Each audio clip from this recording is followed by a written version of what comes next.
Hey everybody, welcome back to another video. Today I'm going to show you how to replace front end CV axles on your car. Now this particular car that I'm working on is my Infiniti G20. This process is going to be very similar to most front end vehicles, so I do hope this video helps you out.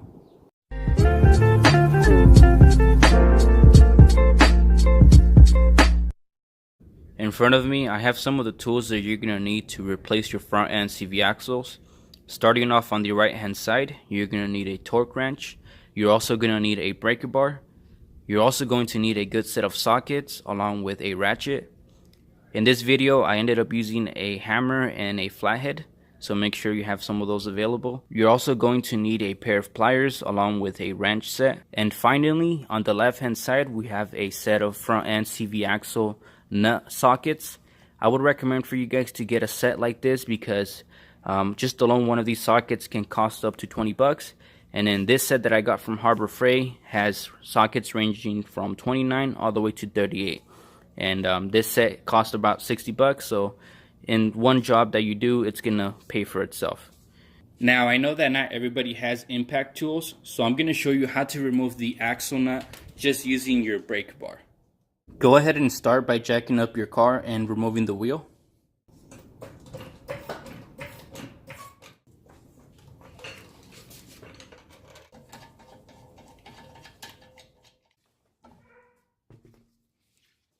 Go ahead and remove the cotter pin on the axle nut.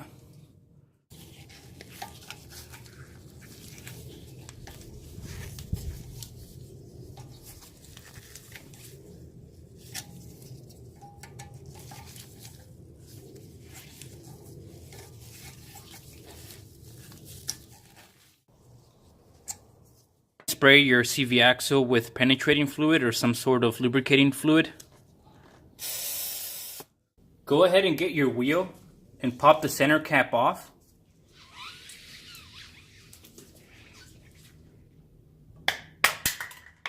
Go ahead and put the wheel back on and lower down the vehicle. You also want to go ahead and put your e-brake on at this time. The axle nut on this vehicle is a 36 millimeter. Go ahead and put it on your breaker bar and break the nut loose.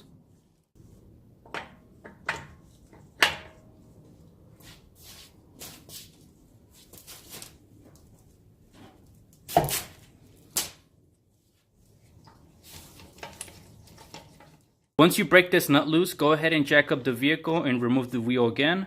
We're going to first start off by removing these lines. So we have the ABS line and this brake line. We might need to remove the brake caliper because this line might break if we try to remove the axle. So we might have to remove the caliper. We're also going to need to remove the upper control arm connection right here. So go ahead and remove that nut. And then you're also going to want to remove your nut that holds the back of the shock absorber to this suspension component right here. So go ahead and remove all of that. Let's first start off by removing the brake line from this support bracket right here.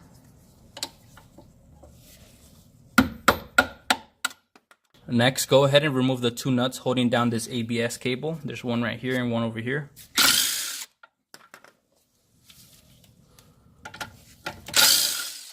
Go ahead and disconnect this part of the suspension from the upper control arm.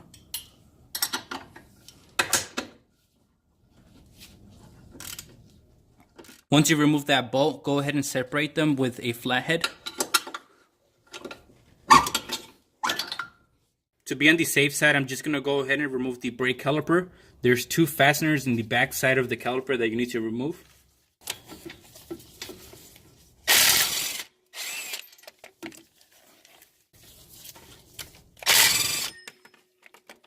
Next, go ahead and remove this nut right here for the shock absorber.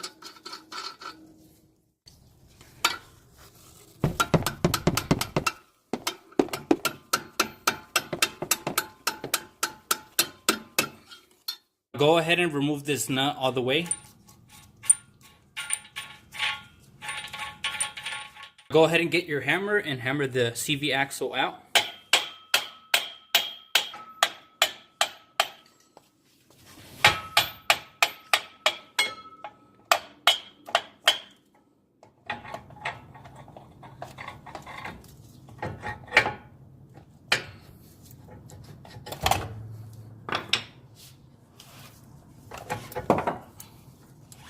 Now my CV axle was pretty bad, so the rest of the CV axle is back in here inside of the transmission, but that's how you would remove this part of it. The remaining part of the CV axle is in there. Go ahead and get something to pry that off. This is the view from underneath the vehicle. This is the part that you're going to need to remove.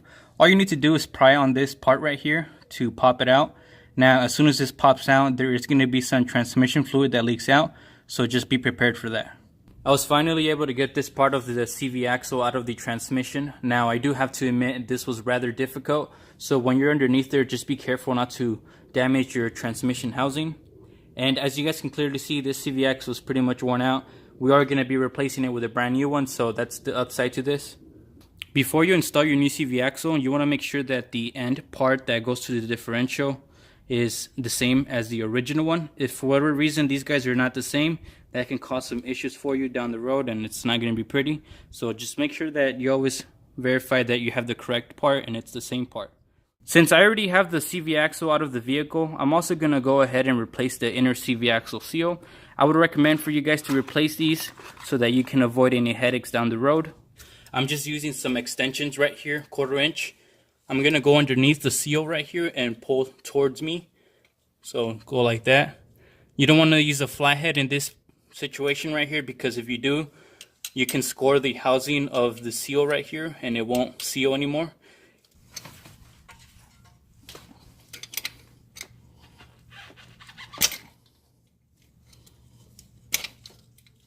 Now go ahead and put your replacement seal. I did put some automatic transmission fluid around it so that it's not going in dry. You always want to make sure that you put some type of lubrication on any seals that you put in there, because if you don't, they will potentially rip or prematurely wear out. Once you install your new seal, go ahead and install your CV axle. To install it, you want to go ahead and hit on the nut right here, and you just want to pretty much hammer it in. It looks like we're going to also need to remove the tie rod end and the sway bar end link. There's just not enough clearance to install the new CV axle, so we're going to have to remove those components. Once you remove the sway bar end link, it's going to give you enough clearance to install the replacement CV axle.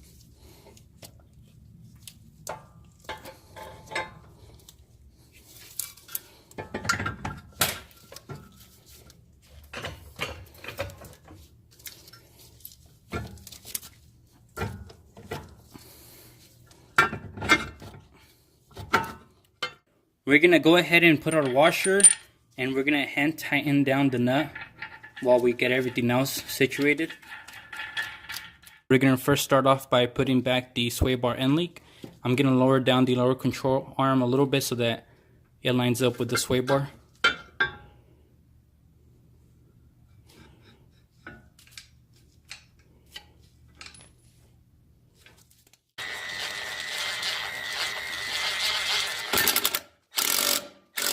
We're going to install the brake caliper back on. I'm using a nut to hold down the rotor so that we're able to put the caliper back on easily.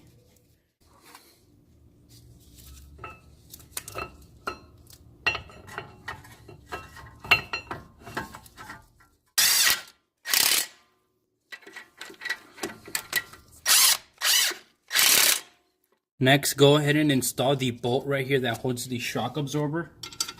I'm using a flathead to line up the holes right here on the bottom.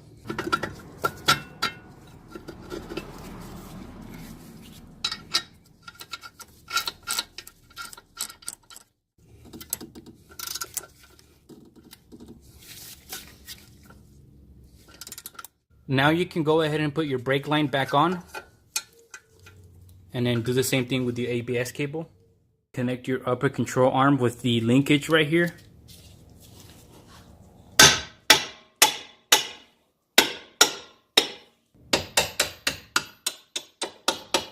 Now that I put everything back together, I'm going to go ahead and torque down the axle nut. In order to torque down the axle nut, I went ahead and jammed this piece of metal on there. This is going to keep the bearing from spinning.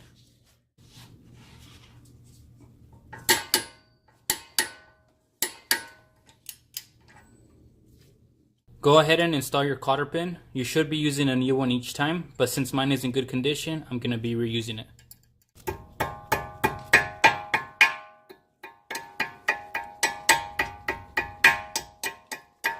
Since I'm going to be replacing both CV axles on this vehicle, I'm going to show you how to do the passenger side. Now, it's actually very similar to the driver's side, but there is some differences. First thing is to disconnect your ABS wire from this bracket. Go ahead and disconnect the brake line as well. Go ahead and move your brake caliper off to the side. Instead of removing all these components out of the way, I decided to try a different route. So there is a nut behind this cap right here that we could remove. If we remove that nut, it should drop the knuckle down, and theoretically we should be able to just remove the nut right here and pop the CV axle out. I'm going to be using a small flathead along with a hammer to hammer this cap off.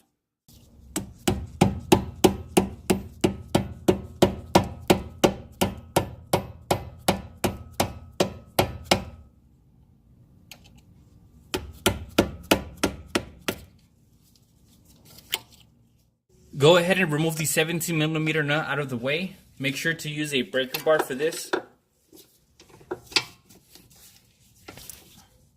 Now that we have that loose, go ahead and remove the outer tie rod nut to pop the tie rod off of the knuckle. Now you can go ahead and remove your CV axle nut.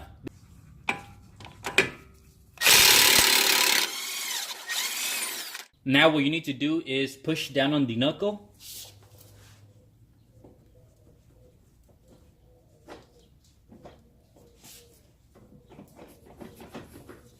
If it's stuck, go ahead and get a flathead and try to pry it off.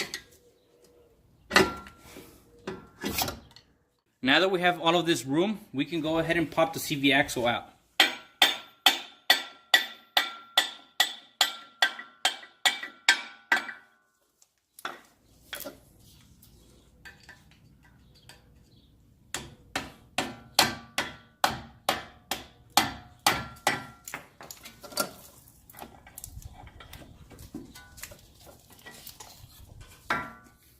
Before you're able to completely remove your CV axle, you first need to disconnect it from a bracket. I'll go ahead and give you guys a close-up of how that looks. If you go underneath your oil pan, right above it, you'll see the bracket holding down the CV axle. Go ahead and remove those three 12mm bolts holding this down. Now that we loosened up the CV axle completely, go ahead and remove it.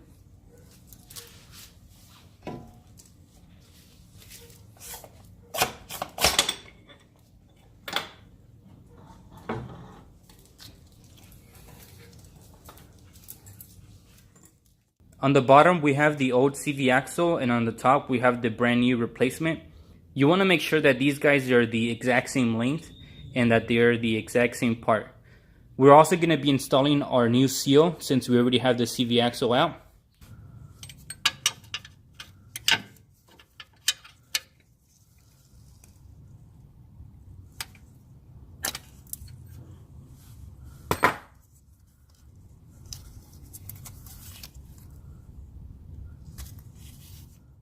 Go ahead and add some fresh automatic transmission fluid to your seal before you install it.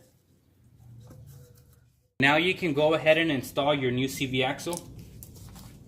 Just sneak it through the bracket hole.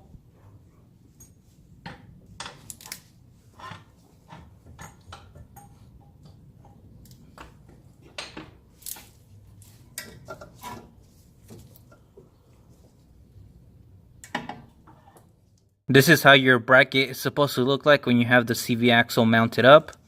You also want to make sure that your seal went in nice and smooth. As far as the depth of the seal goes, I don't have these specifications on that, but as soon as you start tightening up this bracket, the CV axle itself is going to be pushing down on the seal, so it's going to push it in deeper. So I think as long as it's going in straight, it should seal up fine. Now it's time to put everything back together. I'm not going to go into detail as far as how to do that since it's the opposite of what we just did. So we're just going to speed through it.